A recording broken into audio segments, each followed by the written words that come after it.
everybody. So I recently uploaded my very first YouTube video. I don't know why it took me so long, but it did.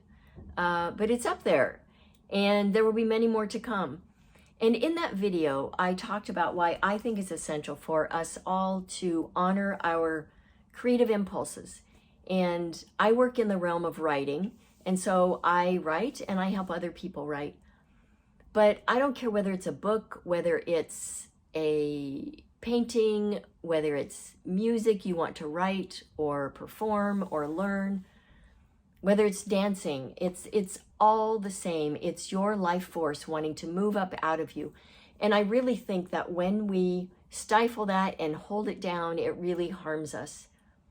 It harms our hearts and our souls and ultimately our health and our minds, and it's just really, really important. And that's why, honestly, I feel this is my mission in life, is to help people in the realm of writing allow that energy to move up out of them and get it out into the world, right?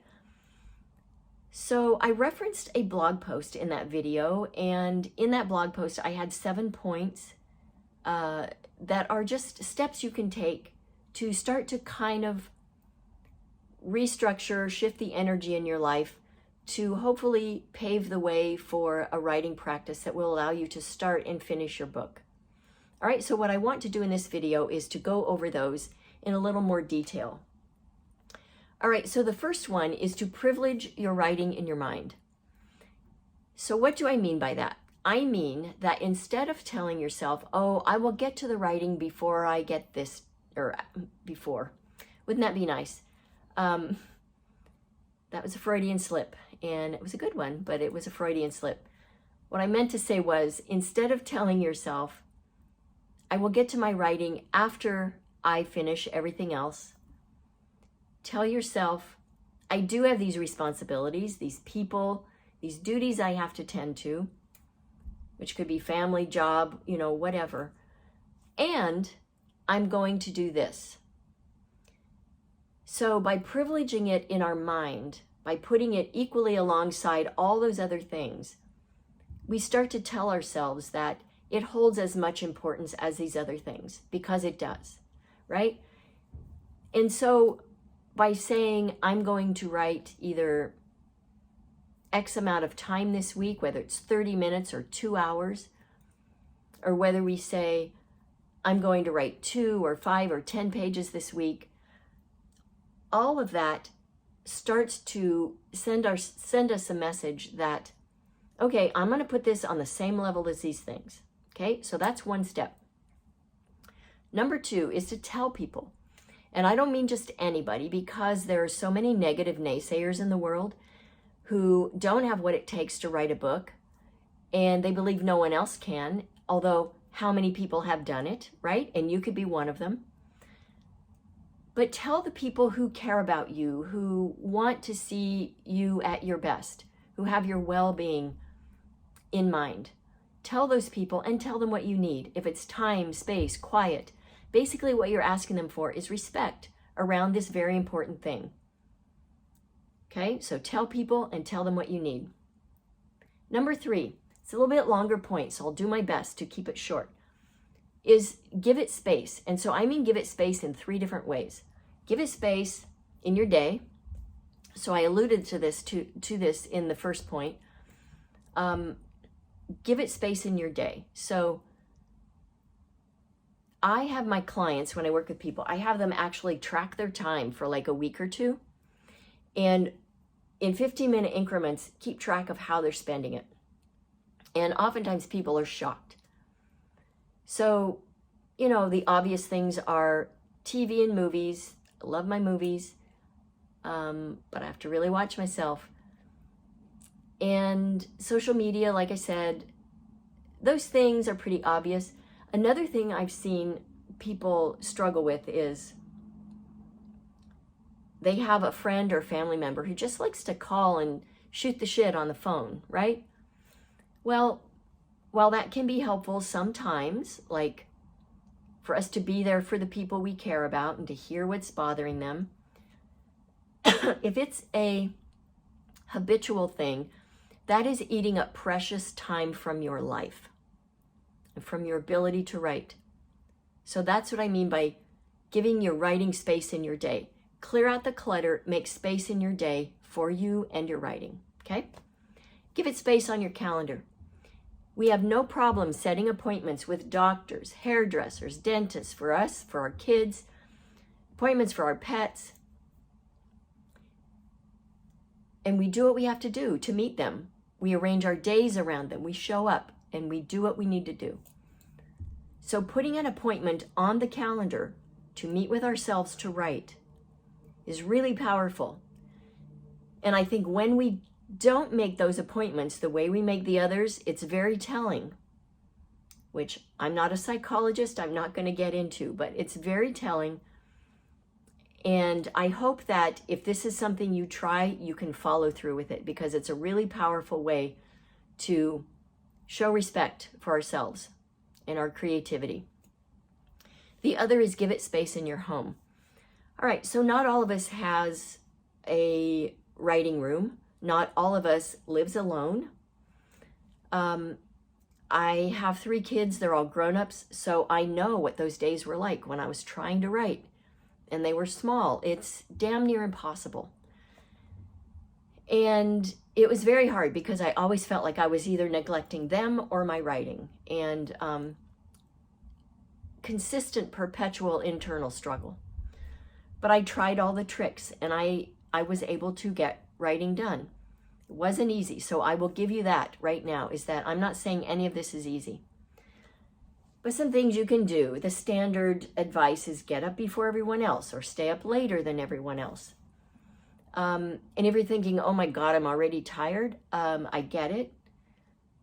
I also know that if you're able to give yourself, even if it's 30 minutes, say late at night when everyone's asleep, your psyche, your system will start to get used to that, and you'll start to need it. It's like exercise. It's not fun at first, it's hard. But once our body gets used to that activity and the endorphins and what we get from it, then we don't feel good when we don't do it. And the same is true for writing. Like I've always said, I used to be a runner. And I used to run, and I would always say, if I run in the morning, I know I can do the day. With writing, I feel like if I can write on a regular basis, I can do life. And I'm not over-exaggerating. That is really what it does for me. So privilege it in your home. And if you don't have the space, create the space, even if it's temporary. And you can do that, again, by signaling your brain to know, okay, it's time to write. So the way you do that is you create ritual around it. And that means getting whatever drink you need. If it's coffee, tea, water, wine, I don't care. Get the drink on the table. Get your favorite writing utensil. I have a pencil and a pen I need for different stages of my process. Get paper next to you, your keyboard.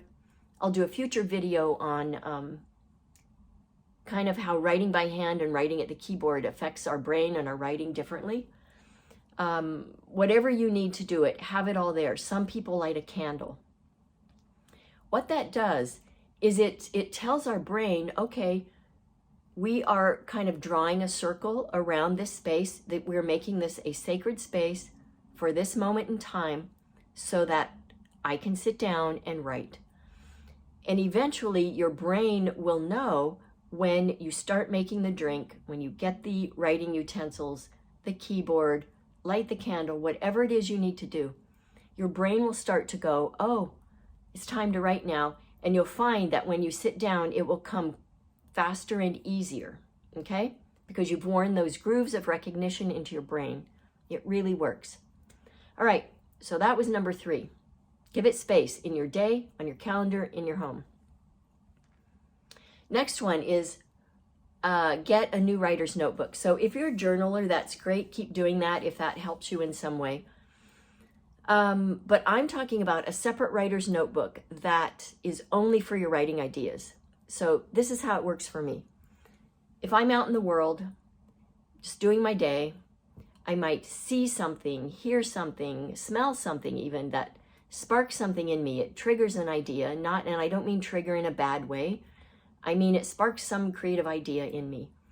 I might see a person with really distinctive hair or shoes, and I write that down, and chances are those things will find their way into a character that I write at some point. If keeping a writer's notebook feels too cumbersome, then sometimes also what I do and what you can do is use your phone. And I use the voice memo on it, and I just speak the idea or what I saw into my phone, and then I have that to refer to. All right? So that was number 3. Number 4. Next, number 5 is read. And that may seem obvious, but I think if we're going to be good writers, we have to be good readers. And, you know, I think sometimes reading in the realm of the genre that we are writing can be a big help, depending on where we are in the project. So if I'm in the middle of writing, say, a magical realism novel, last thing I want to do is go read another one. That's just going to screw up my thinking and my flow.